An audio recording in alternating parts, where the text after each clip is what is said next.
Bună dimineața, dragele mele! Sper că sunteți bine, sănătoase. Îmi scuzați ținuta, dar este extrem de frig. Deci se pare că vremea nu are absolut niciun gând să se îndrepte. Este exact, avem o vreme, culmea este că m-am uitat, normal urmăresc știrile din București, din România și am văzut că în București este cald, bine și frumos. Iar în însorita, călduroasa Spanie, da, suntem exact ca în luna noiembrie, plouă. A plouat cu gheață. Deci a plouat cu gheață, da? Plouă zilnic și este foarte frig. Foarte, foarte, foarte frig. Deci frigul acesta nu a fost în lunile noiembrie și decembrie. Cred nici în ianuarie. Undeva din februarie a început frigul ăsta. Și le-am întrebat pe doamnele de aici cu spaniola mea aproape inexistentă dacă este normală vremea asta, pentru că practic pentru noi este prima iarnă aici în Andaluzia, în zona asta, noi plecând din Valencia.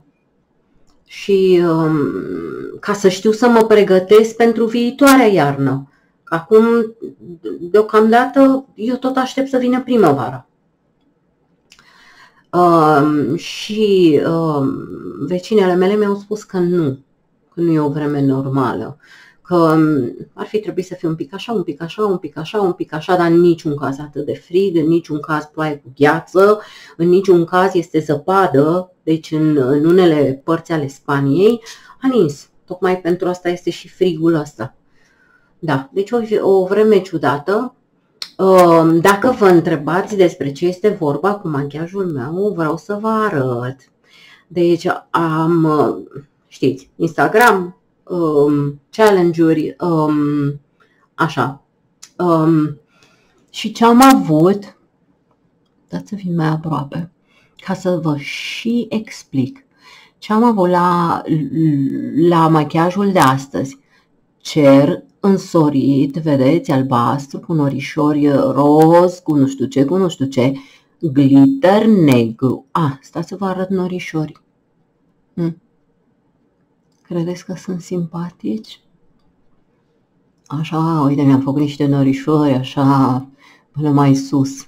Credeți că arată cumva ca norișorii ăștia, măcar așa, pe aproape?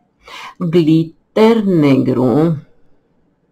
Da, glitter portocaliu și acum am observat că este de fapt un verde albastru. Eu mi-am făcut verde. Dar să zicem că pe urmă m-am gândit, zic, stai puțin, că albastru verde ăsta ar fi ăsta, combinat cu ăsta. Mi-am pus un pic de spanac sub ochi și trebuia să-mi pun verde albastru. Dar mi-au plăcut norișori, cu un pic de roz, cu un pic de mov, cu albastru, cu tralala, sunt frumoși, nu? Și ca să fac un pic de legătură, că am zis, băi, cum să fac un ochi așa, trebuie să aibă un pic de legătură, bine, nu neapărat, da? Asta este în capul meu. Am spus cer de vară pe timp de zi, da? Norișori, cer de vară pe timp de noapte, așa, cu multe stele, portocaliul. Verdele mi l-am făcut, am uitat n-am fost atentă că de fapt trebuie un verde albastru. Mă rog, v-am spus că nu este, culorile nu sunt stricte, pentru că nu este o chestie care să zici că trebuie să câștigi ceva sau așa. Este vorba doar de plăcerea de să ai o temă și să încerci să faci chestia aia. Și am spus că verdele, deci asta este cer de zi, de zi, vară, de zi, noapte. Verdele este pământul, iarbă, vegetație, tralala. Foarte, am folosit blush-ul ăsta foarte, foarte închis, maro, gen pământ și apa. Așa a fost ideea mea. Da, bun.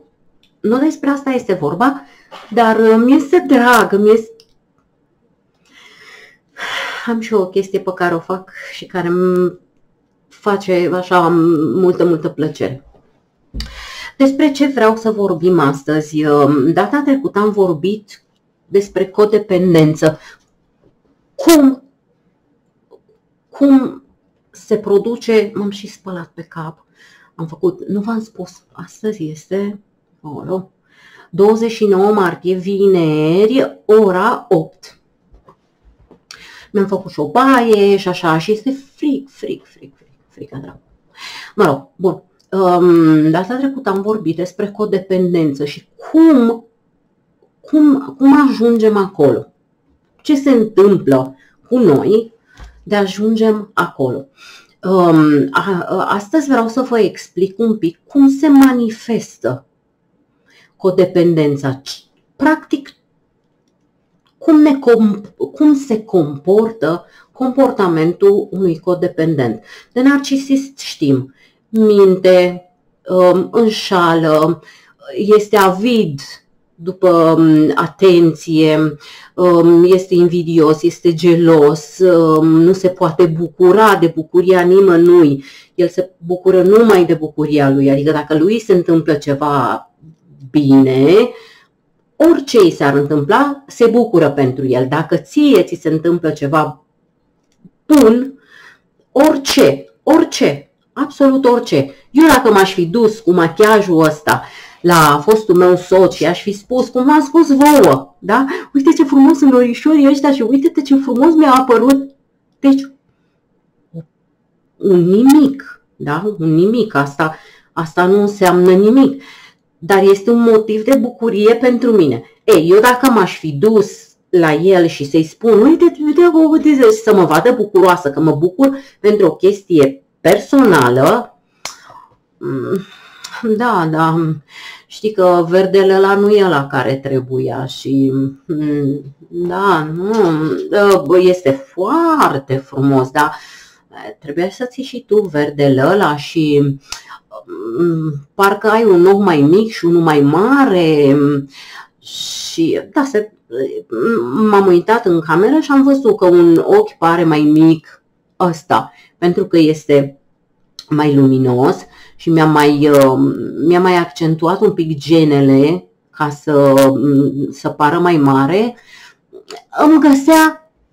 Îmi găsea toate porcările, dar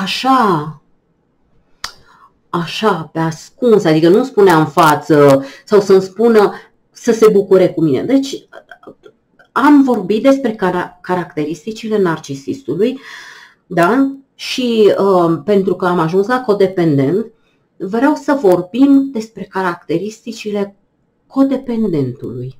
Cum ne comportăm noi? Cum ne comportăm noi? Vă rog frumos să nu vă supărați că mi-am făcut un pic de notițe. Am să mă uit numai la titluri pentru că o să le spun pe toate și mi-a fost teamă să nu uit, să nu sar vreuna. Și atunci am stat și am scris pe hârtie ce? Asta. Bun. Încep. Deci în primul rând, care este caracteristica principală a codependentului, este faptul că ai întotdeauna grijă de ceilalți, te preocupă ceilalți, oricine altcineva în afară de tine. Deci, că ai familie, da? Cum eram eu căsătorită? Pe primul plan, și asta iarăși este o mizerie pe care am făcut-o, o mizerie pe care o facem, pe care am făcut-o, cel puțin la început, când a fost perioada aceea, el a fost pe primul loc, chiar înaintea copiilor. Mi-a fost foarte greu să recunosc chestia asta. Dar este adevărat.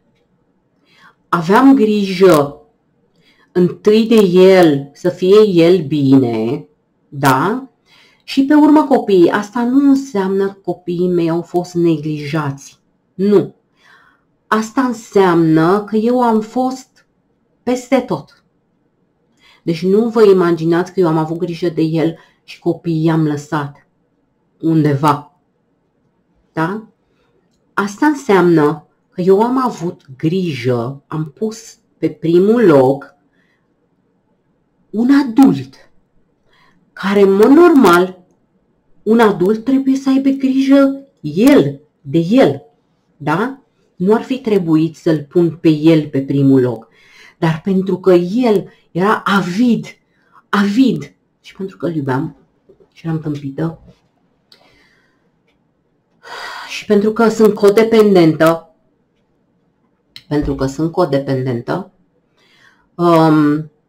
bun. Deci, în familia noastră, să zicem, el, întâi un copil, băiatul meu din prima căsătorie, pe urmă a venit fiul nostru și pe urmă fiica noastră. Și el era primul, pe urmă copiii, pe urmă tatăl meu, pe urmă câinii, pe urmă vecinii, pe urmă nu știu cine, pe urmă oricine. Și eu. Asta este una dintre caracteristicile cele mai importante ale codependentului. Ne lăsăm pe noi, cumva ne dizolvăm. Ne dizolvăm printre ceilalți. Avem grijă de ei, avem grijă, suntem interesați de oricine, cum putem să ajutăm, cum putem să punem, dacă putem să rezolvăm, dacă putem să ajutăm, dacă putem să asta, dacă putem să ailaltă, iar pe noi ne lăsăm undeva și în decursul timpului, absorbită de a narcisistului, da, care el vrea, el are tot timpul are o nevoie. Copiii care au nevoile normale, da, de copii, noi nou născuți, mai ajutăm, nevoile lor, nevoile tatălui meu, da, bătrân, bolnav, asta, piciorul, diabetul, inima, vederea, auzul, asta, aia, o vecină care nu prea se înțelege cu soțul și îi dai acolo un număr, are nevoie să vorbească și te duci cu umărul tău, o altă vecină care tot la fel are probleme cu bărbatul și îi mai dai și umărul celălalt și ca să se poată descărca pentru că nu are unde să se descarce. Pe urmă cățelul care se îmbolnăvește și trebuie să-l duci la medic. Pe urmă la serviciu un coleg care nu știu ce. Și în toată chestia asta, în toată pleiada aceasta de persoane, tu te lași atât de în spate la absolut orice, încât undeva, după foarte mult timp, îți dai seama că tu practic ai dispărut. Tu nu mai existi. Eu aveam, deci gândiți-vă cât de reală este chestia asta. Cred că am mai spus-o Deci mie îmi plăcea, am mai spus-o, acum îmi aduc aminte, mie îmi plăcea ca soțul meu să aibă când mergem undeva, să fie cel mai frumos. Eu nu am fost geloasă, nu mi-a dat motive de gelozie, nu mi-a dat motive de gelozie. Deci dacă nu mi-a dat motive, nu am fost niciodată geloasă pe el. Ba dimpotrivă, mie îmi plăcea ca el să iasă în evidență și întotdeauna când mergeam la o petrecere, la o zi onomastică, la o nuntă, la un botez, la ce, am nășit, am nu știu ce, exact asta și spuneam pe gură, spuneam oamenilor din jurul meu, mie îmi place ca el să fie pe unul. Și când intrăm undeva, toate capetele să se întoarcă în jurul lui și eu să fiu păunița. Îmi făcea plăcere să fac chestia asta. Asta pe o parte tocmai dovedește faptul că sunt codependentă, da? Dar în același timp arată și faptul că eu am avut foarte multă încredere în mine. Eu eram o femeie pe picioarele mele. Eu eram o femeie matură care știam nu mi-a fost teamă niciodată. Chiar dacă el a fost cu 10 ani, era să zic cu 25 de ani mai tânăr decât mine. Atunci eram mamaie Badea. Chiar dacă el a fost cu 10 ani mai tânăr decât mine, mie nu mi-a fost niciodată teamă de chestia asta. Adică, nu știu, nu am o personalitate geloasă și eu am avut încredere în mine. Bine, nu mi-a trecut niciodată prin cap, m-am mai gândit așa. Și chiar și cu el și lui i-am spus, băi, se poate, pentru că s-a văzut la case mari.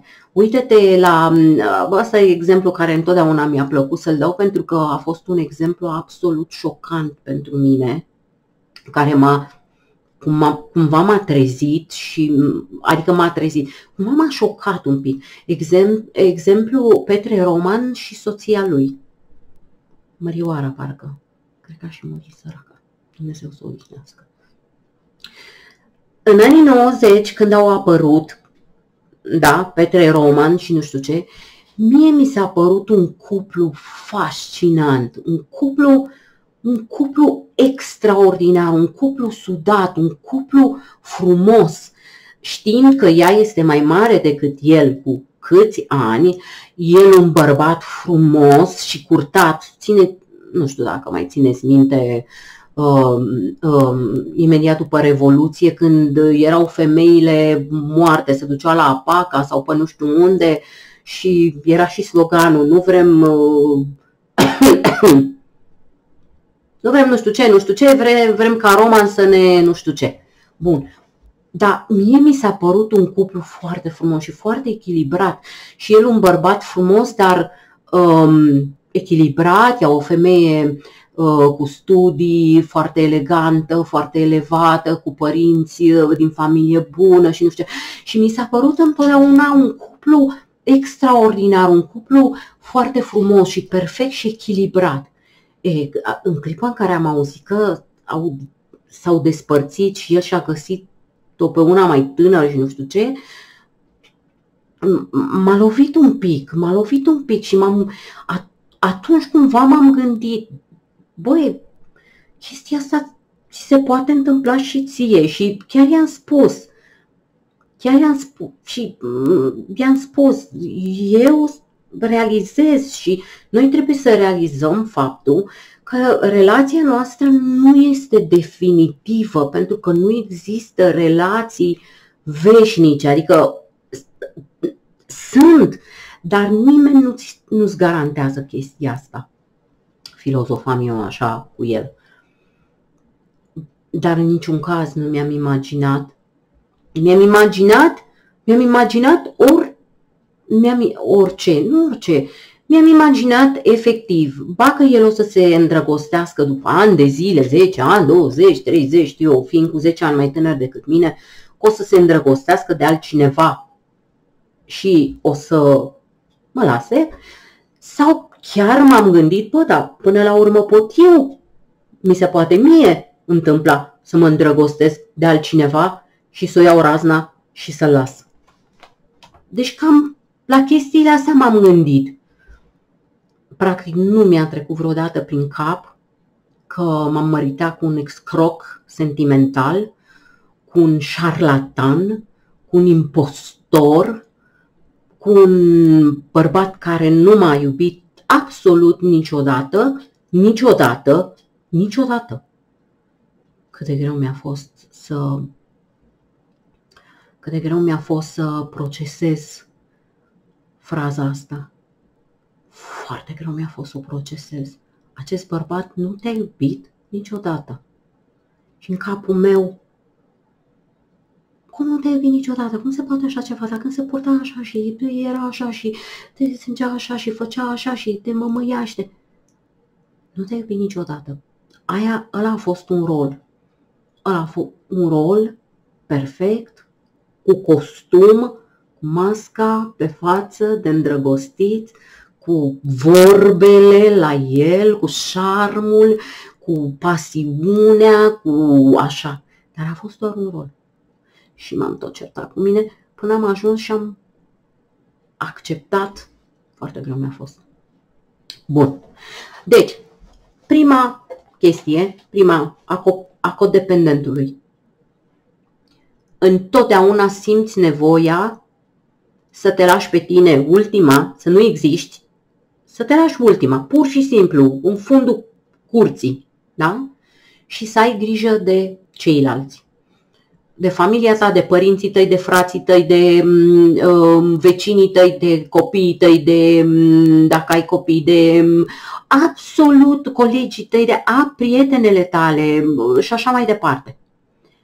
Numai de tine nu. De tine nu. Bun, asta este prima. Mai departe,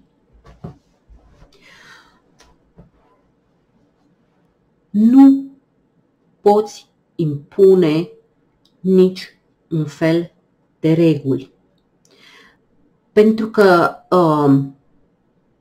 tu ai venit dintr-o familie disfuncțională, unde ți s-a închis gura. Pur și simplu, ți s-a închis gura. A trebuit să faci ce ți s-a spus să faci. Ți s-a spus du-te la culcare că vine tata beat? Nu ai avut curajul să spui, dar nu vreau să mă culc. Dar uite, nu mă culc, dar uite, stau și citesc sau stau, dar nu vreau, uite, vreau să ies afară sau nu știu. Nu există așa ceva. Am fost antrenate din copilărie să facem ce ni se spune. Da? Și atunci tu nu ai niciun fel de regulă. Tu nu poți să-ți impui regulile tale pentru că ai fost obișnuită în copilărie să ți se spună ce să faci. Asta faci. Vrei, nu vrei, asta este. Și atunci tu pur și simplu nu ai în creierul tău, nu ai, îți lipsește conexiunea aia care să te facă să impui reguli. De exemplu, dacă o singură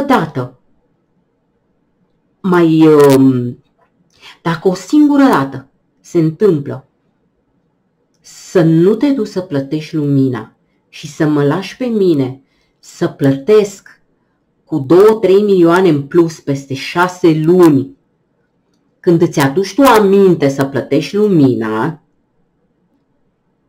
se întâmplă asta.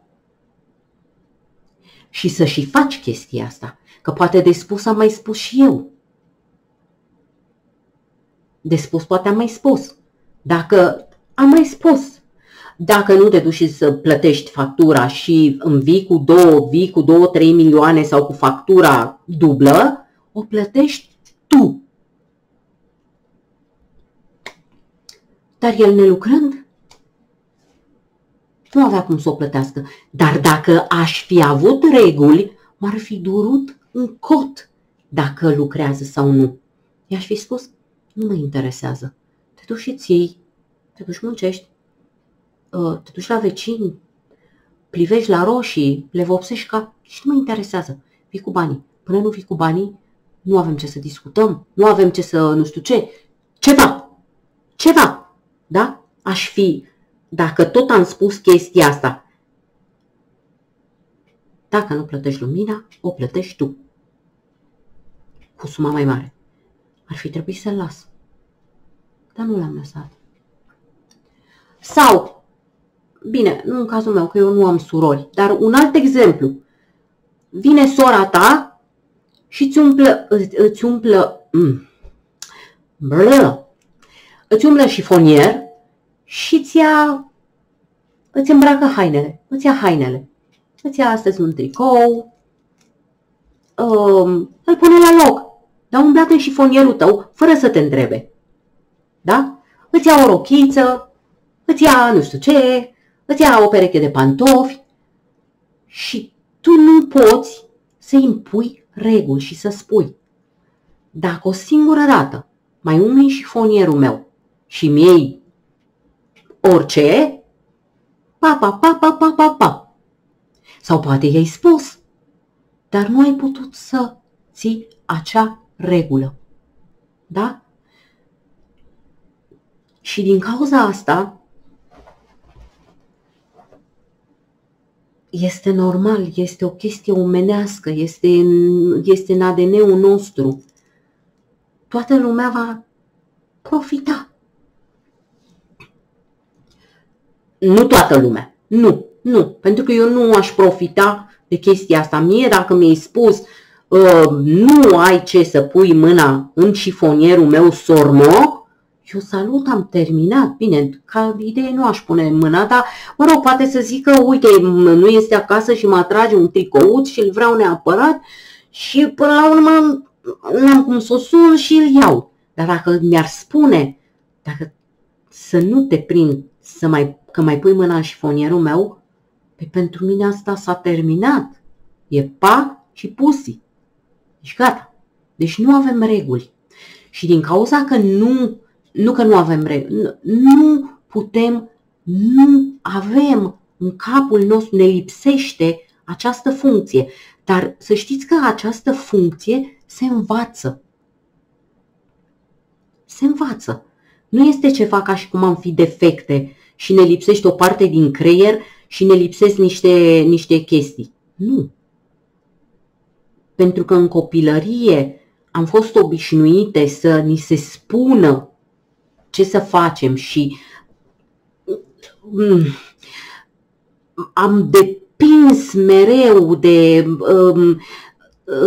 spune maică ta, faci asta, te îmbraci așa, uite așa și așa și așa. Și da. Deci nu putem să impunem, cum să vă spun, nu avem sensul acesta de, băi, am pus o regulă și ăla, că mi-e copil, că mi este părinte, că mi este oricine, trebuie să o respecte. Nu. Chiar dacă spunem, băi, uite, așa, că așa, pe urmă o lăsăm. Și asta în toate domeniile. Și atunci automat, bine, o persoană sănătoasă care te iubește și așa, în clipa în care i-ai spus, a înțeles și nu-ți mai încalcă regula. Ți-o respectă pentru că pentru că te iubește. Pentru că te respectă.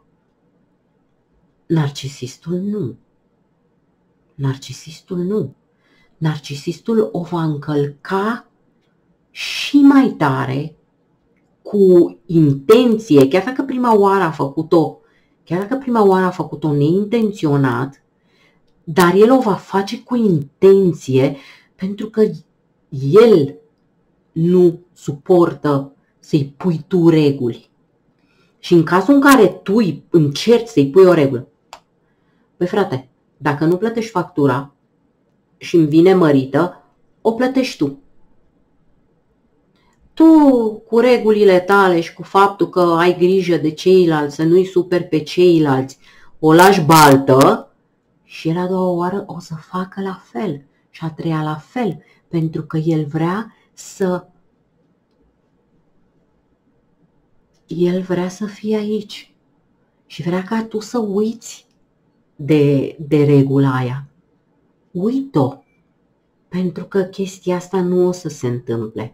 Și atunci o face intenționat, cumva ca tu să te obișnuiești cu gândul, până la urmă, dacă nu plătește lumina, tu care le rezolvi pe toate, trebuie să le faci pe toate, toate trebuie să treacă prin mâna ta, prin capul tău, prin astea ta, da? Tu trebuie să-i pui pe toți ceilalți înainte și ajungi să faci, să zici, păi dacă nu poate să o plătească și nu poate decât să plătesc majorat, mai bine mă duc eu și o plătesc. Și îți mai iei încă o bucată de sac în cârcă, da? Îți mai pui o piatră în ghiozdanul, în rucsacul pe care îl cari, da? Și el asta vrea. El vrea să te domine, să te țină.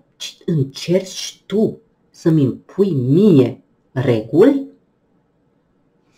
Tatăl meu, narcisist overt, ce-a făcut pentru că n-avea cum să încalce la servici, da? La servici. El șef de tură, el un rang și șeful lui, da? La servici. Da?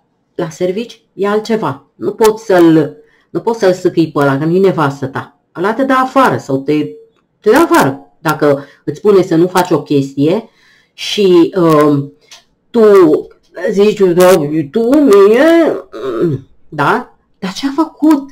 Deci ca să vedeți cât de sick, cât de bolnavi sunt la cap, ce poate să-i ducă capul, da? Ca să nu se lase totuși. Șeful lui i-a spus ceva. Nea Cutărică, nea Ioane, vezi că nu ai scris în catastif ce ai făcut astăzi. Dacă mai prind odată, taică meu fiind șef de tură și scria într-un catastif, am făcut asta, am făcut nu știu ce lucrări, am făcut asta, da? Trebuia să completezi un catastif cu ce ai făcut în ziua aia, dacă au fost incidente și nu știu ce. A venit șeful lui, da? Și i-a spus, nea Ioane, ieri ai uitat să scrii în catastif. Dacă mai prind odată, te mai prind odată ca asta, te retrogradez, nu știu ce, te dau la asta, din ce e el șef de tură, te retrogradez, te duci la cazane, da? Deci, nu avea cum să facă, să nu se țină de regulă, nu? Pentru că era vorba de servici, de nu știu ce, da? Nu era vorba de acasă. Și atunci ce a făcut? A scris o lună de zile, 2 luni de zile, 3 luni de zile, nu mai țin minte, nu contează, nu țin minte amănuntul ăsta. A scris în caietul ăla pe care trebuia el să-l completeze. Deci completa caietul cu tot ce trebuia, da? Și la sfârșit, mic, într-o părticică, scria inițialele șefului, da? Cum îl chema pe ăla, Vasile Popescu, să zicem. Scria V-P-E-U-B.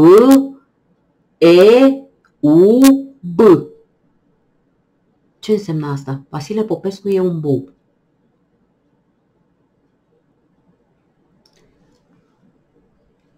O lună, 2 luni, nu, nici amănuntul ăsta nu țin minte.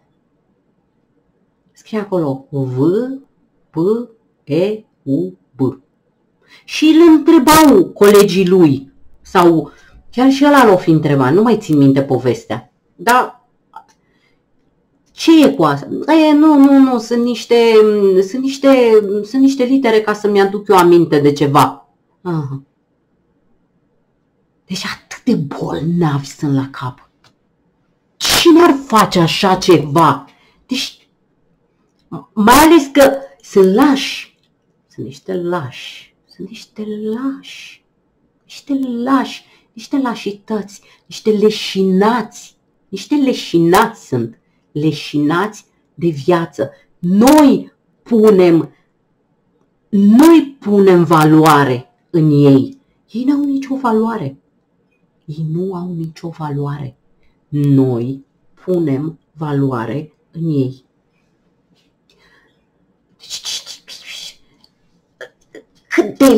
Cât de bolnav trebuie să fii la cap și lași. Măcar nu scrii Vasile Popescu în bou.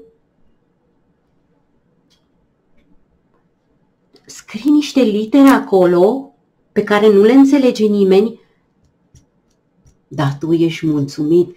Ei, i-am făcut-o.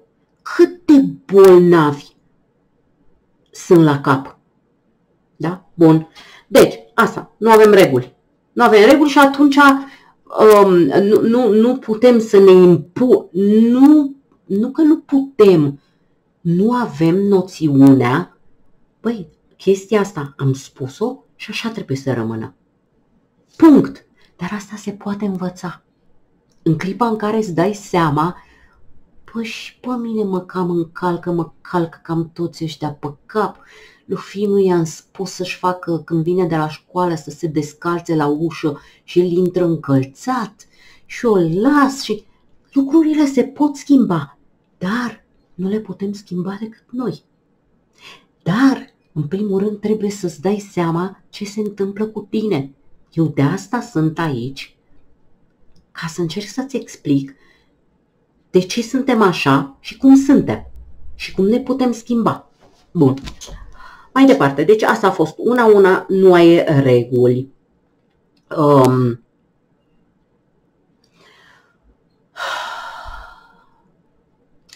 Foarte importantă este chestia asta, foarte importantă, foarte importantă. Cu toate că tu ești o persoană adultă, să spunem că ești adultă, da? Ai serviciul tău, ai tot ce-ți trebuie. Ai tot ce-ți trebuie. Tot. Da? Ești o persoană adultă pe picioarele tale. Ai nevoie ca tot timpul să ceri voie. Să întrebi cumva dacă este ok. Îți este frică să iei o decizie singură pentru ca să nu te pedepsească cineva, pentru că în copilărie ai fost atât de timorată și atât de oprită și atât de amuțită și atât de nelăsată să ai inițiativă, să vorbești, să întrebi, să faci lucruri tu independent, să te dezvolți. Normal că nu zice nimeni să te-a pus să fumezi la 5 ani, dar nu ai fost lăsată să te dezvolți. Copil mic, copil mare, adolescență, adult tânăr și așa mai departe. Ai fost controlată tot timpul, încât chestia asta ți-a rămas încăpățână. Și chiar dacă tu ești exemplu. Deci, eu v-am spus, cu actualul meu soț, până acum 3, 4, hai să spun 4. Hai să spun 4 să fiu generoasă. Până acum 4 ani, soțul meu nu a lucrat. În acești 20 și se fac acum, pe 1 aprilie, se fac 22 de ani. El a lucrat 4 ani. Restul anilor, el. Inițial trăia și mama și tata și l-aveam pe fiul meu cel mare. La câteva luni a murit mama, am rămas doar noi, eu, el, tata, fiul meu cel mare. Pe urmă a venit fiul meu cel mic, pe urmă a venit fiica mea. În tot timpul acesta, numai eu am lucrat.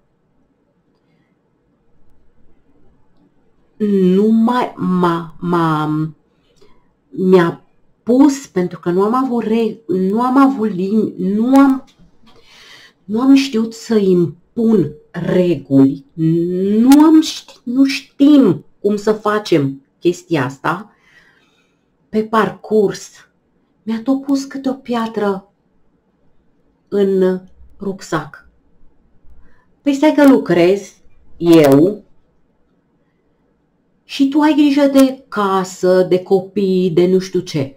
Pentru că nu aveam niciun fel de meserie, am zis decât să te duci tu să lucrezi pe un salariu de rahat, pe un salariu de nimic, pentru că nu ai nicio meserie. Dar nu i-am spus niciodată lucrul ăsta. Nu i-am spus niciodată așa, pentru că eu întotdeauna am avut grijă să nu-l rănesc. Pentru că l-am iubit. Bun. Cumva am vorbit de la început, cumva am stabilit, păi eu am un serviciu bun, eu pot să mă ocup de partea financiară și mi-ar fi de mare folos, mai ales când a venit fiul nostru. Da? După 3 ani de când eram împreună, a venit fiul nostru. Și i-am spus, dacă tu te duci la muncă și eu muncesc, trebuie să angajez pe cineva. Pentru că eu lucrez atâtea ore, da? Tu te duci la un serviciu unde să lucrezi și tu foarte multe ore, pe 2 lei, trebuia să-l las să se ducă la muncă. Trebuia să las să se ducă la muncă. Trebuia să las să se ducă la muncă. Dar vedeți, îți dai seama târziu. Eu m-am gândit ca un om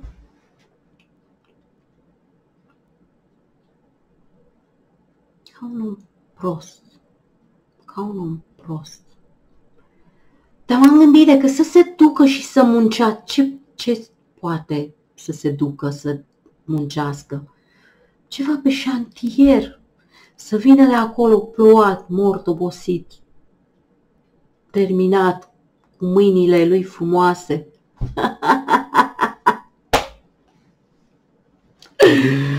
Oh, Doamne, ce... Nu, codependența. Codependența. Nu toate femeile fac așa. Nu toate femeile se comportă așa. Nu toate femeile se comportă așa. Sunt femei care... Poftim? Du-te la muncă, eu la muncă, din banii amândurora, plătim femeie să stea cu copil, femeie să facă curat sau facem curat împreună în casă, femeie să stea cu copil, pentru că muncim amândoi. Și copilul este mic, nu putem să-l ducem la creșă. Pe urmă, copil la creșă, copil la grădiniță, copil la asta, copil la aia. Codependenta? Ce-a făcut? Ce s-a gândit? Pe unde se duce undeva pe un șantier, pe ceva necalificat. Și o să vină obosit, o să care în cârcă, o să asta, îl doare spatele. Bun. Da, bun. Divaghez. Deci, eu tot timpul am fost cea care a întreținut financiar o familie mare, nu ușoară, cu copii, de toate vârstele, școală, grădiniță, asta. Deci financiar, toată responsabilitatea a fost în spatele meu. Pe parcursul anilor, domnul șarlatan, domnul parazit, a zis că este prea mult să fac un pic de curat în grădină, să țină curată casa, să ducă cu copiii, să-i ducă la școală, să-i aducă de la școală. Cam greu. Da? Cam prea mult pentru el, că era mai ușor pe Facebook, pe asta, pe aia. Și a început ușor să-mi facă tot felul de... Asta se numește gaslight. Când am uitat să plătesc factura. O din asta, o minciună din asta. Și atunci tu, ca să nu plătești în plus, bine, lasă că o să plătesc eu și factura. Nu spală vasele, că l-a durut foarte tare spatele și atunci tu ce să faci? Speli tu și vasele. Țipă la copii când face temele și țipă și urlă și îi face pe ăia de sau ăia așa îmbârligați acolo și tu lași totul la o parte, chiar dacă ești obosită, că ești după muncă și nu știu ce, și spui, păi, ca să nu-l terorizeze pe ăsta, stai că fac eu lecțiile. Și ușor te trezești tu cu toate chestiile pe care tu ți le iei, pentru că tu trebuie să le faci pe toate. Tu trebuie să ai grijă de toate, de toți și de tot, mai puțin de tine. Mai puțin de tine, care în timp ajungi obosită, terminată, pentru că nu, în mod normal, în relațiile sănătoase, care sunt așa, lucrurile se împart. Fac eu asta, fac eu aia, fac eu un pic mai mult, faci tu puțin mai mult, eu mai puțin, eu mai mult, mai puțin. În relațiile astea, narcisist-codependent, sunt așa. Și atunci ăla strosnește ție în spate tot ce poate. Tot. Dacă s-ar putea să-l iei și în brațe, să-l duci la baie, chiar și chestia asta ar face-o. Deci aveam vecina mea care îi făcea pantofii lui bărbasul. Pantofii. Îi făcea pantofii. Ăla era îmbrăcat, încălțat și ea venea cu cârpa. Era și îmbrăcată, încălțată, să plece undeva frumoși, amândoi, îmbrăcați frumoși, și ea venea cu cârpă și ștergea pantofii. Da. Deci, nu poți să... Deci, cu toate că eu, financiar, eu, vacanțe, eu, ajunsesem copii, ce se întâmplă cu asta, dacă s-au plătit, dacă nu s-au plătit facturile, ajungeam eu, dacă nu voia el să se ducă, aia eu. Până când ajungi terminată, obosită și aici, și terminată. Treaba este că nu te oprești. Nu te oprești. Pentru că ești codependentă. Pentru că cumva ai... Deci, ajunsesem în momentul în care mă gândeam și am și spus. Când m-am enervat, i-am spus. Au fost momente în care i-am spus. Și ăsta era adevărul. Ăsta era adevărul. Îl spuneam odată la nu știu cât timp, pentru că încă o chestie, o să vorbim despre asta imediat, despre codependent, și i-am spus, tu nu mă ajuți cu nimic. Tu nu faci decât să duci copiii la școală și nu toate chestiile nu să te exploateze, nu să ia de la tine fără să dea nimic, de la tine și de la toată familia. Să ia de la tine și de la toată familia și să nu dea nimic nici ție, nici la nimeni din toată familia. Deci noi ne mutasem, locuiam lângă București, copiii se duceau la școală în București. Trebuia să-l ducă, la mare se făcuse deja mare, mergea singur. Își luase permisul sau nu știu ce. Și pe la mare, inițial l-a dus până la școală, urmă a zis că este prea mult. și l-a dus doar până la stația de metrou, la prima stație de metrou din București. Și ăla să se ducă singur. Pe urmă, ești prea mare, ești mare, acum poți să iei maxi-taxi, că erau maxi-taxiuri care treceau din satul respectiv până în București. Unde? Nu-l mai ducea nici până la metrou. Că ești mare, poți să iei maxi-taxi și să vii cu maxi-taxi. Și a scăpat de un copil. A venit copilul al doilea, copilul nostru. A fost la grădiniță acolo, hai la școală. L-a dus până în clasa 4 la școală. Pe urmă din clasa 4 a zis, ești mare. Te duc până la metrou, merg cu tine un pic, că de la metrou trebuia să ia troleibu. Deci, mergea cu un metrou, schimba metroul la Piața Unirii. Cine nu știe, pentru cine nu știți, pentru cine nu este din București, înțelegeți ideea. Pentru cine este în București, știe. L-a dus la metrou, da? A mers cu el, schimba la Piața Unirii, lua metroul celălalt, ieșea la universitate, lua troleibuzul, mergea la nu știu câte stații, 2-3 stații și lăsa autobuzul aproape de liceu, chiar în fața școlii. Da? Deci până în clasa 4 l-a dus la școală, dus întors. Da? Da, seama ce greu, ce oribil, ce... Mă rog, traficul din București nu este o fericire, dar dacă te-ai fi dus la servici fiecare zi, unde te duceai? În București. Nu ar fi trebuit să te duci cu mașina dus întors, dus întors, dus întors, dus întors? Ba da, da. Aia ar fi fost o comoditate pentru el, care și-ar fi făcut-o pentru el, nu pentru copilul lui. Copilul lui în clasa 4 era suficient, gata. S-a dus cu el și l-a învățat o săptămână sau cât, și până l-a lăsat. Și îl ducea la metrou, la stația cea mai apropiată de localitatea noastră, unde ne mutasem, și îl lua de la metrou.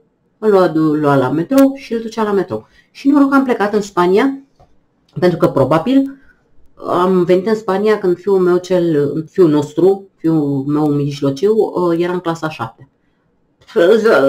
Probabil că undeva în clasa 8 a lăsat și cu metrou, ia maxi-taxi și gata. Deci așa, da? Așa. Nu contează. Nu contează. Hai, mai puțin, cât mai... Hai, ia tu și cataroaiele astea, că văd că te baci și te agiți, fiecare, asta, tu să fii peste tot, să fii și mătură, și făraș, și cârpă de praf, și asta, să faci și banii, să aduci și aia, să faci...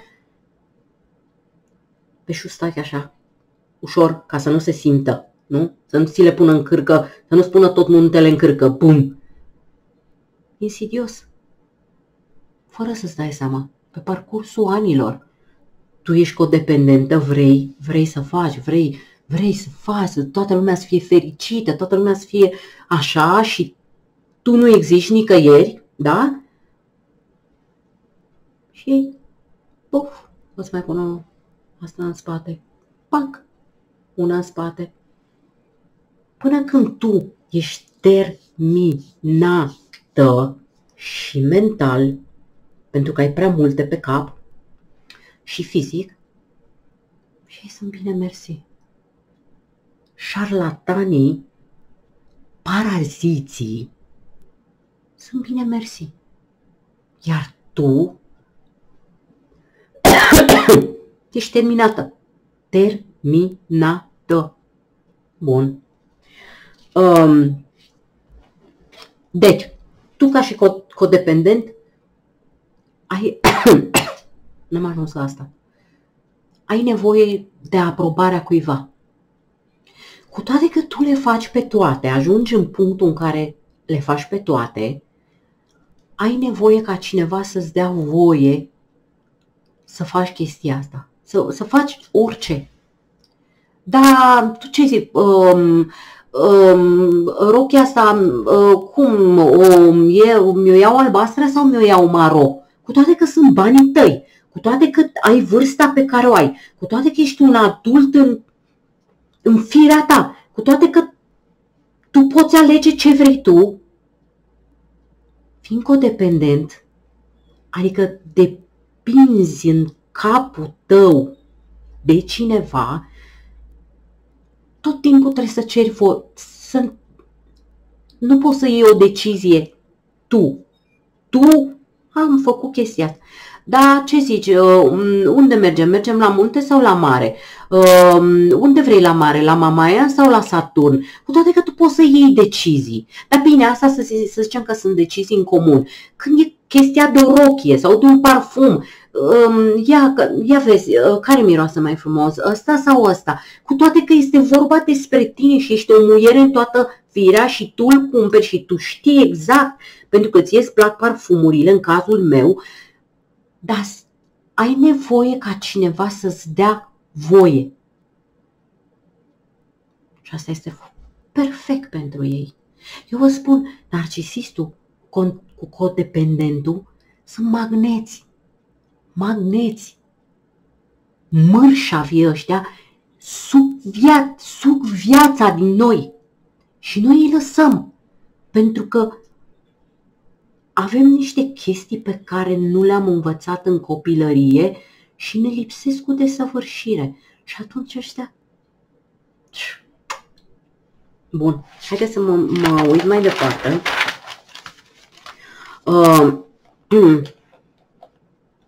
Da, suntem foarte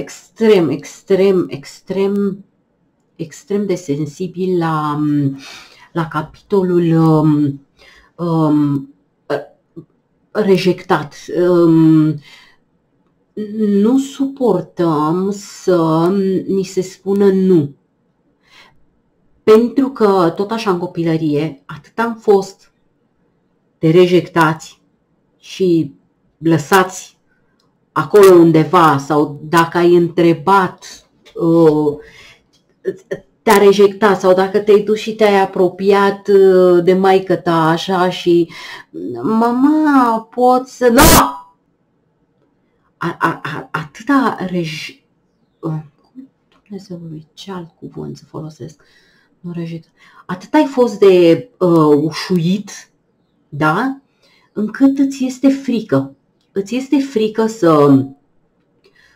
frică să întrebi, ajungi să-ți fie frică să întrebi, să-și ceri drepturile sau să întrebi ceva ca să nu ți se spună nu. Să nu trăiești umilința aia de a ți se spune nu. Și atunci preferi să nu întrebi, să nu faci lucruri, preferi să nu le faci decât să fii reject, să ți se spună nu. Bun. Asta este clară. Chestia cu nu, deci să nu fii ușuit. Și mă enervează ce lapsus am, nu găsesc cuvântul. Evităm. Asta este. Deci eu am crezut că așa sunt eu. Am eu o chestie. Dar asta e o chestie tot așa de codependență, care vine tot de acolo din copilărie. Pentru că am fost tot timpul certați. Și certați și alungați, rejectați, alungați. Hai lui Badea, că ai fost la școală. Pentru că am fost tot timpul certați, alungați, nevăzuți, nebăgați în seamă și chestia de ceartă, certați, bătuți, da? Maică mea, dacă stăteam și îmi făceam lecțiile în bucătărie și ea făcea mâncare și dacă, făceam o greșeală, normal, îți faci lecțiile, faci o greșeală la matematică, la română, la ce, la nu știu ce. Deci nu ținea cont. Greșeala cu lingura din ciorbă sau din ce mâncare făcea, cu aia, pom, îmi trăgea una în cap și mă trezeam cu tăiței, cu fasole verde, cu mămăligă, cu ce era pe aragaz, aia era și în capul meu. Deci noi evităm cu orice preț confruntările. Asta este codependență. Eu am crezut că așa sunt eu. Nu am legat chestia asta de nimic. Da? Dar nu, asta este chestie de codependență, este învățată de atunci pentru că ai fost ușuit, ai fost, dacă ai greșit, pum, ai fost certat pentru nimic. Certat tot timpul. Asta, conflict. În casă întotdeauna a fost haos. Vine tactul și este beat. A fost întotdeauna haos, da? Haos. Și atunci tu eviți conflictul cu tot ce ai în tine. Cu tot ce ai în tine. Eu mă știu pe mine. Deci mie conflictul. Eu dacă mă cert, eu nu pot să mă cert cu cineva. Nu pentru că nu pot. Normal că pot. Am cuvinte, înjurături cât cuprinde.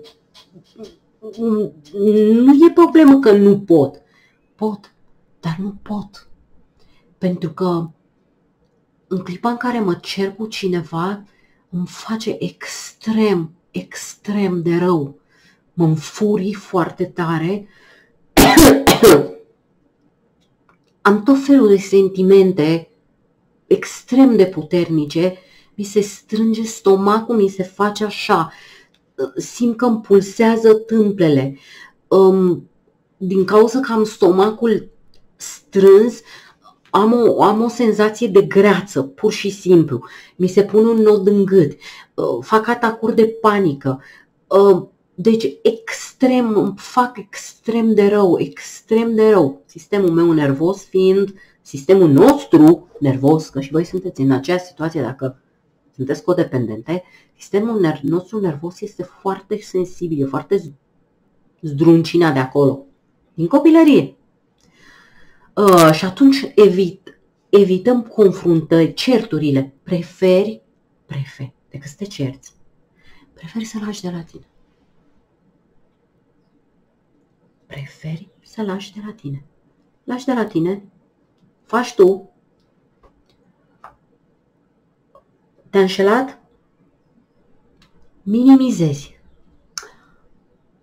M-a înșelat, dar uite, mi-a promis că asta este prima și ultima dată, că nu se mai întâmplă. Ceea ce e un bullshit, mai ales dacă ai un bărbat narcisist, că o să te înșeli. M-a mințit, dar îi găsești motiva, ca să nu te ceri cu el. Dar câte? Eu cred că dacă ar fi fost să iau fiecare chestie dacă era să iau fiecare chestie care mă deranja, ar fi trebuit să mă cer cu el în fiecare zi. Și atunci evitam. Vedeam, păi, nu n-a făcut asta, urlă la copii, urlă ca nebunul, urlă ca una, lătra. Deci asta era ce auzeam eu. Deci vorbea în așa fel, pe un asemenea ton, încât parcă era un câine care îl lătra. Da? Acolo nu suportam cu copiii să latre la ei. Acolo săream imediat și spuneam, băi, iar latri la copii, Deci aia m-a înfuriat de fiecare dată. Dar dacă era vorba de mine, că știu ce a făcut, nu a făcut aia, n-a făcut aia, aia le ascundeam. Ele normal că se strângeau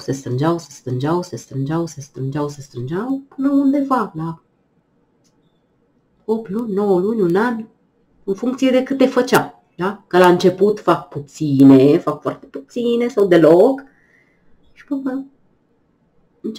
o să ajungem cu, v-am spus, love bombing, devaluation și discard. Asta ce spun ei, eu o să vă spun în românește, dar n-am ajuns acolo. Suntem aici. Deci evităm certurile. Evităm certurile cu orice. Numai să nu te cerți. Pentru că senzație, rău, cap, aveam niște senzații, parcă eram în ceață. Deci senzația aia că ai ceața aia în cap, când nici nu vezi clar. Și asta este sistemul nervos, este stres. Organismul tău se stresează, te enervezi și ai strâns atâtea și te... așa încât... Eu asta țin minte, deci eram așa ca într-o ceață, da? Ceața aia, fogul ăla, ceața aia pe... așa, deci când era vorba de certat, stomacul strâns, senzație de vomă, nod în gât, nu știu ce, îmi venea să dărâm toată casa, deci o furie nemaipomenită, deci normal că aia o ți-o înghiței, nu că nu puteai să dărâm toată casa, dar aia simțeam nevoia să fac, să dau foc la tot, să văd că se... Da?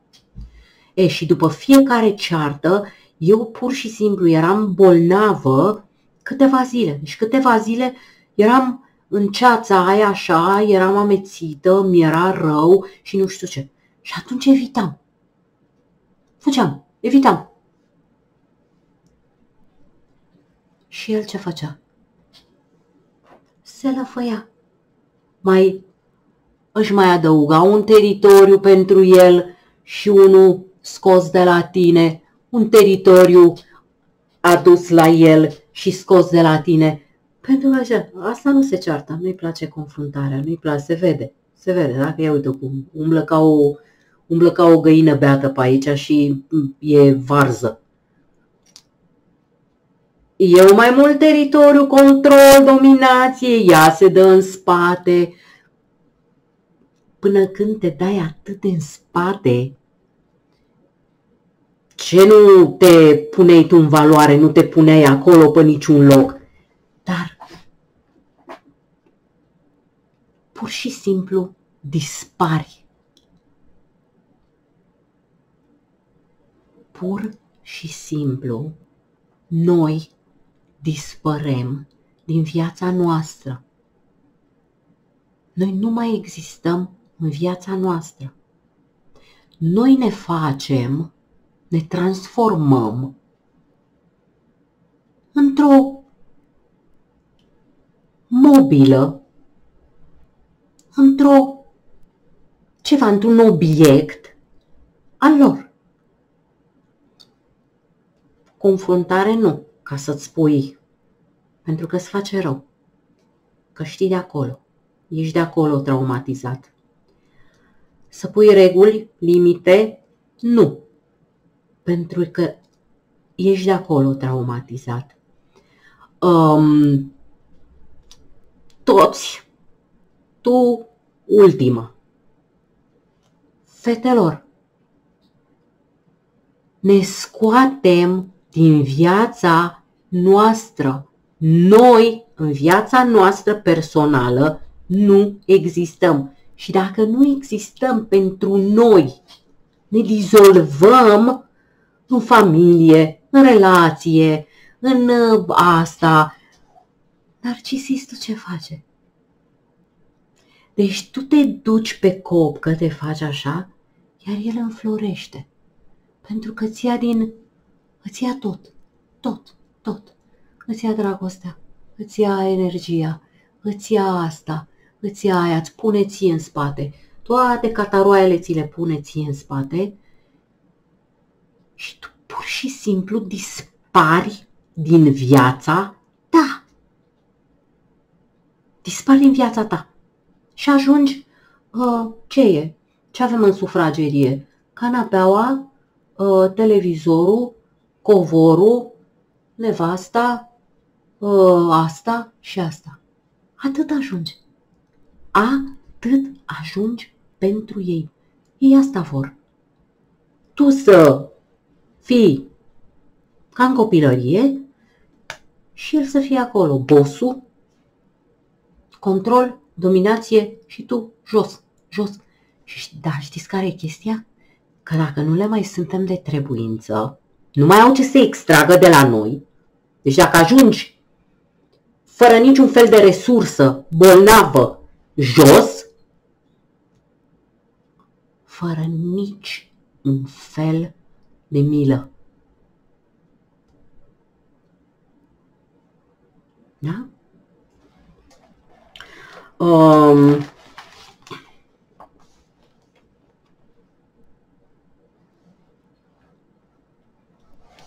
asta este ultima chestie și am terminat-o pentru că este foarte importantă. Și nici pe asta n-am înțeles-o. Am spus, bă, așa sunt eu. Așa sunt eu, nu știu. Așa sunt eu. Așa sunt eu. Așa am zis că așa sunt eu. Da, așa sunt eu. Dar chestia asta mi s-a băgat în cap. Am fost antrenată de mică ca să fiu așa, ca să am chestia asta și voi la fel. Te minimizezi. Nu-ți place să ți se facă complimente. Chiar dacă ești o femeie frumoasă sau, nu știu, te duci undeva, ești superbă, îmbrăcată frumos, machiată frumos, cu părul aranjat, arăți superb și nu știu ce și cineva, nu zic de bărbat, nu e vorba de bărbat neapărat, ți se spune ce rochiță frumoasă ai. Tu nu poți să suporți complimentul ăsta, pentru că tu nu te vezi așa. Tu nu te vezi așa și ți se pare ciudat că îți spune și spui, în loc să spui, mulțumesc, da, este foarte frumoasă, cum ar face oricine, altcineva, oricine care n-ar fi codependent. În loc să spui, da, e o rochiță frumoasă, dar nu suport să ți se facă complimente, pentru că nu știi ce să faci cu ele. Nu știi ce să faci cu ele și nu ești obișnuită să fii. Nu ești obișnuită să fii, să existi, să fii văzută și să fii văzută în mod plăcut. Și atunci te minimizezi și spui, eu mă văd pe mine. Deci eu mă văd pe mine. Ce rochiță frumoasă ai. Mi-a spus, știu eu ce, prietenă, vecină, prietenă la o nuntă. Ce rochiță mișto ai, ce frumoasă este, așa. Te minimizezi. Da, e drăgălașă, dar e ieftină, știi, nu... Am dat, nu știu, 50 de ron pe ea. Am luat-o de la magazinul de la colțul străzii. Ca și cum asta ar conta. Dar faci asta ca să minimizezi. Pentru că nu știi ce să faci cu complimentul ăla. Nu știi ce să faci cu el, că nu ești obișnuită cu el și nu te poți bucura de el. Să spui, mulțumesc frumos, da, îmi place și mie de nu mai pot. E o rochiță care mi-a plăcut, foarte drăguță, îți mulțumesc mult. Punct. Nu. Tu trebuie să găsești ceva să te minimizezi. Adică să nu-ți dai importanță, să nu ți se dea importanță și să nu-ți dai tu importanță și să nu ți se dea importanță pentru că nu ești obișnuit cu chestia asta și nu știi ce să faci cu chestia asta când ți se spune ceva. Sau, ce frumos îți stă părul. Da, dacă ai ști cât îmi cade, mi-au mai rămas 2 fire. Vezi tu că este frumos așa, dar au mai rămas 2 fire. What the fuck? Femeia aia ți-a făcut, sau cine ți-a făcut un compliment, că ai părul frumos. Nu poți. Nu poți să creierul tău nu procesează chestia asta. Trebuie să stai așa ca să mă fac mică. Trebuie să mă minimalizez. Să mă minimizez, să mă fac mică. Să nu mă văd. Dacă ai ști ce... Să nu fii. Pur și simplu să nu fii. Deci orice compliment ți se face, nu ești obișnuită, nu știi cum să-l iei și atunci vrei să scapi. Să scapi de acolo. Să scapi de acolo că nu știi ce să faci cu chestia aia care ți s-a spus. Nu știi cum să răspunzi la ea, cum să o procesezi. Și atunci o faci micuță și te faci și tu micuță și te faci Eu v-am spus, noi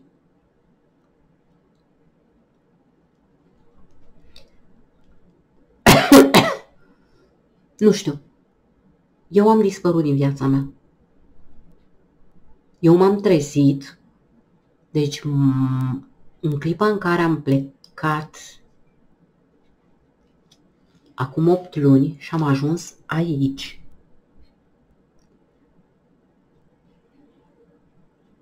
pur și simplu, a fost înspăimântător.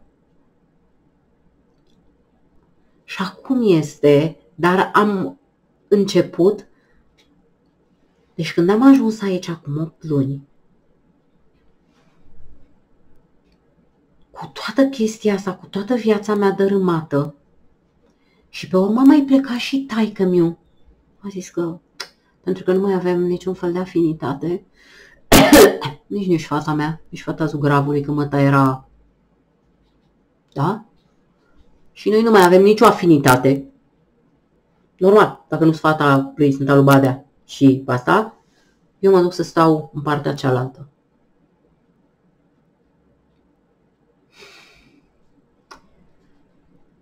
Fetelor, vă dau cuvântul meu că stăteam și mă gândeam cine sunt eu. Cine sunt eu? Pentru că n-am fost singură niciodată. Pentru că codependentul trebuie tot timpul să fie cu cineva. Pentru că de fiecare dată când mă despărțeam de cineva, intram în altă relație. Sau nu rupeam legătura cu persoana asta până nu o găseam pe asta. În clipa în care o găseam pe asta, rupeam legătura asta și săream în asta. Și de fiecare dată în legături toxice. Pentru că asta cauți.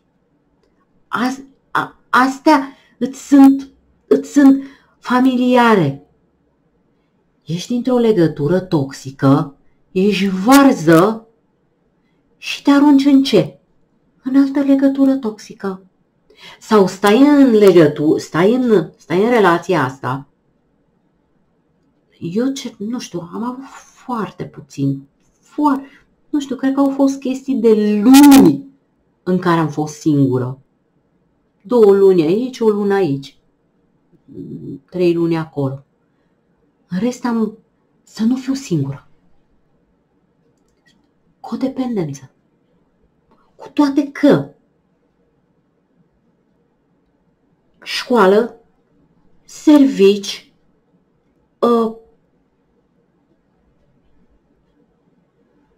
nu urâtă, nu proastă, pe banii mei, cu o casă, că a fost a părinților. Pe urmă mă duc casa părinților și am făcut casa de acolo. Dar cu un acoperiș deasupra capului, pe picioarele mele. Nu am putut să stau singură, nu am putut. Codependența. Trebuia să știu eu că este cineva. Și atunci, în clipa în care tatăl meu a plecat, deci mai ales după ce și el a plecat,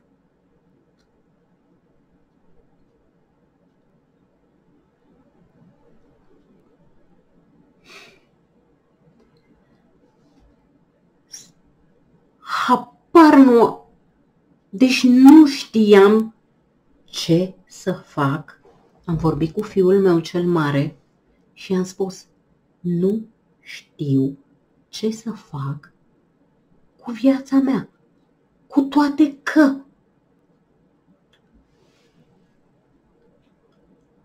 lucrez, am cap, mâini, 2 picioare,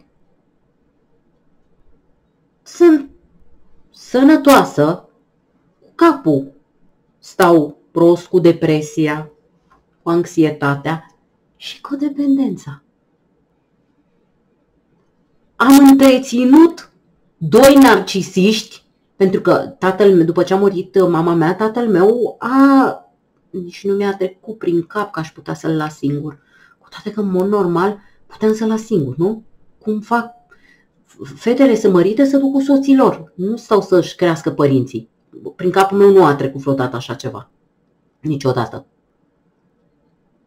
Deci am crescut doi paraziți, 3 copii, o casă întreagă, am mai făcut încă o casă nu știu unde. Pentru care motiv?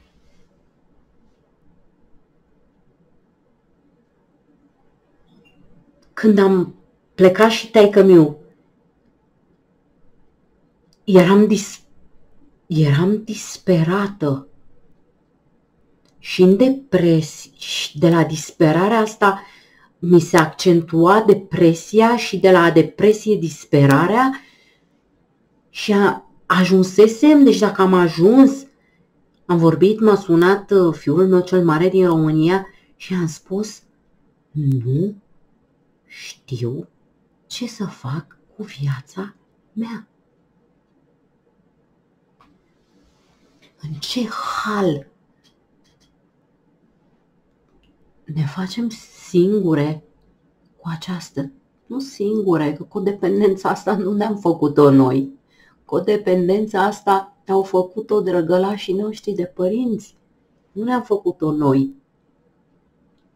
Dar nu ai idee ce se întâmplă, pentru că nu ai idee că asta ți se întâmplă. Că nu te învață nimeni. Băi, uite, există narcisistul ăsta care este un parazit și existi tu care ești antrenată de mică, de copil, să dai, să asta și tu să dispari. Și te trezești, ai plecat și pe urmă ți este frică că nu știi cine ești și nu știi ce să faci cu viața ta. Cu toate că e atât de simplu. Faci cu viața ta ce ai făcut și înainte, dar nu mai ai 2 paraziți, 2 excroci, 2 impostori, 2 oameni care numai și-au bătut joc de tine. Și aici îl includ pe tatăl meu. Dacă vouă vi se pare firesc,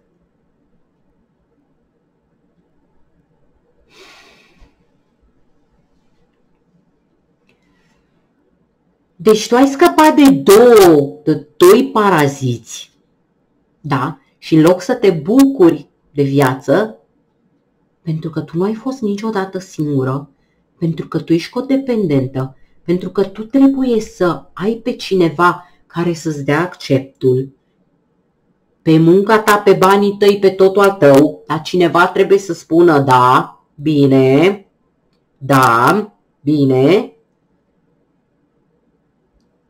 ai mentalitatea aia, ai chestia asta în capul tău și te trezești. Apar n-am ce să fac cu viața. Foarte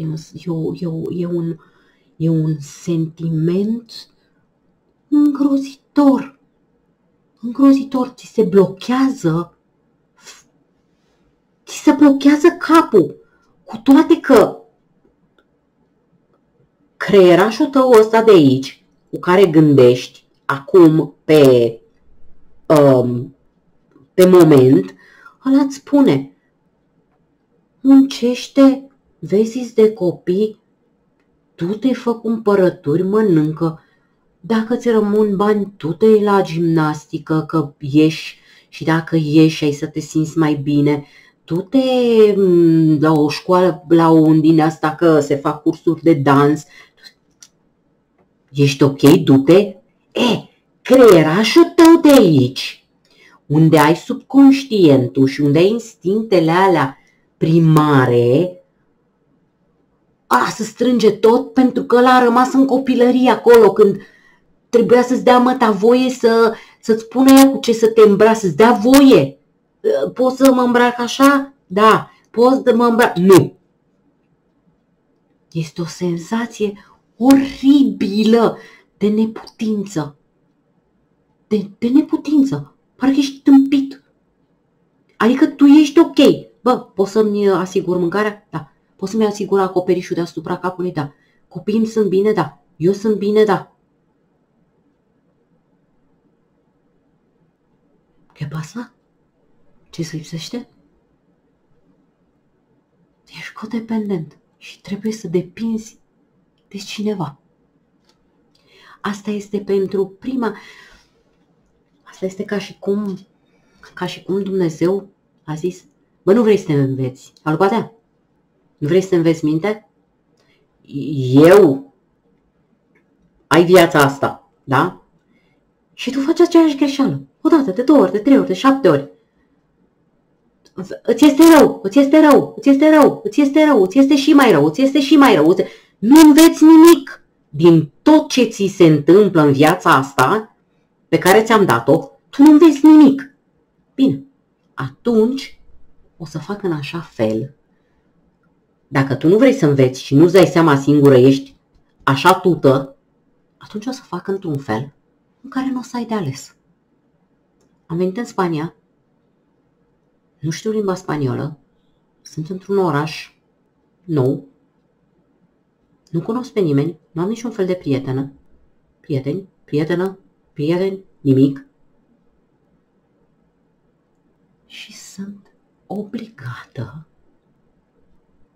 să mă descurc singură.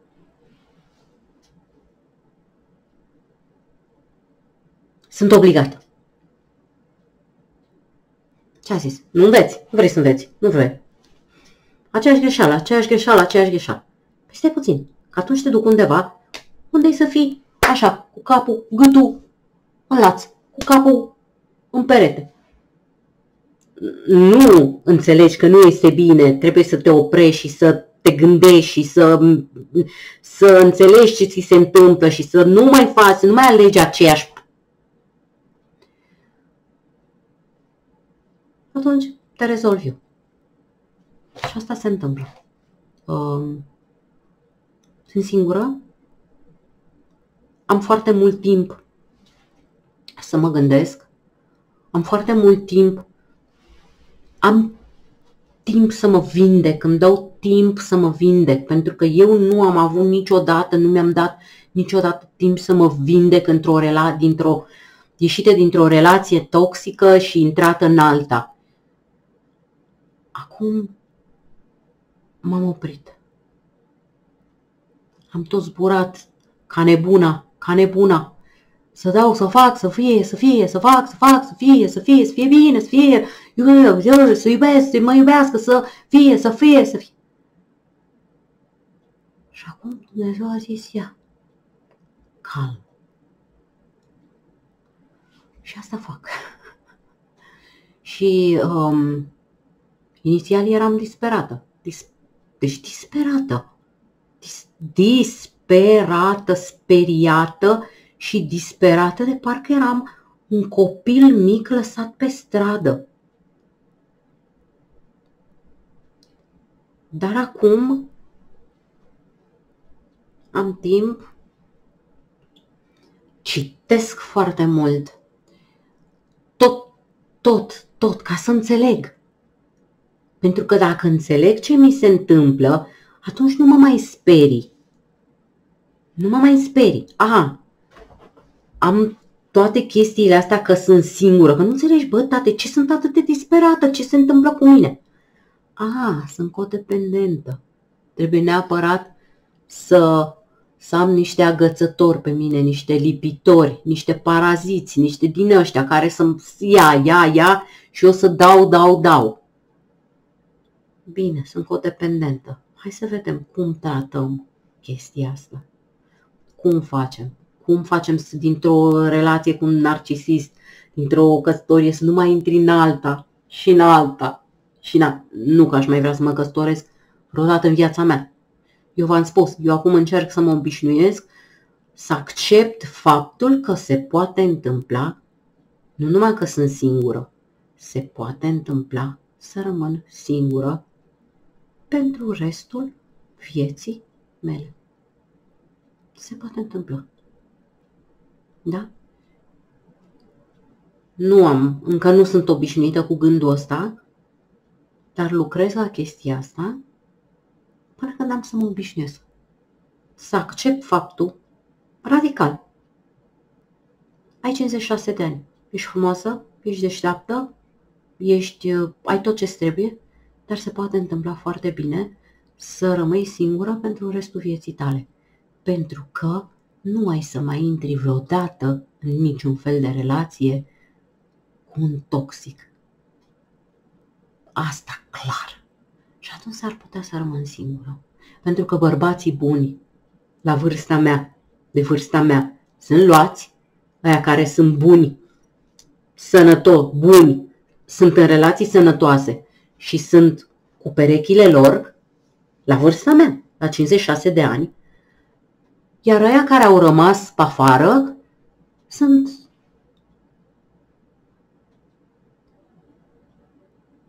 prietenii noștri narcisiști. Și eu nu.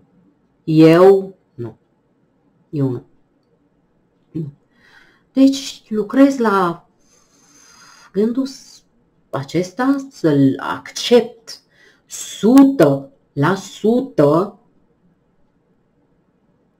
că s-ar putea să rămân singură pentru restul vieții mele. Dacă vreodată, cumva, se va întâmpla să găsesc un bărbat care să fie sănătos și să am o relație sănătoasă cu el, bine. Dacă nu, în relații cu toxici, nici de singură. Aproape sunt acolo. Încă nu sunt acolo. Nu. Dar încep să îmi este ideea, nu mi este aici în stomac, dar este aici, o mestec. Și o să vină timpul, o să treacă timpul când o să o înghit și o să-mi stea aici în gât o perioadă, dar după care, cu apă, o să se ducă și o să se ducă și o să se ducă până o să ajungă aici. Și atunci o să fie ok, pentru că o să fie ok. Gata, chiar am o oră jumate. Oh, Dumnezeule. Gata. Vă iubesc.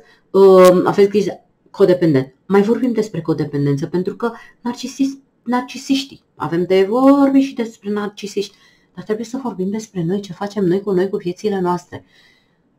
Ce facem noi cu viețile noastre este foarte important, pentru că dacă noi, Dumnezeule, mai mult ca oricând, ascultați-mă, dacă noi nu avem grijă de noi, pe bune că nimeni nu are. Pe bune. Vă pup.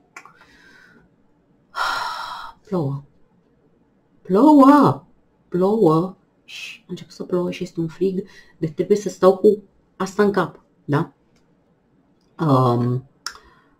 Vorbim. Vă pup. La machiajul meu. Trebuie să mă demachez. Trebuie să mă demachez acum. Am o jumătate de oră, dacă nu și mai mult, în care mă demachez și mă dau cu creme și Deci, v-a plăcut spanacul? Spanacul de sub ochii mei? M-am pupat. Pa! Hai, unde-i butonul? Hai! Oh, Doamne!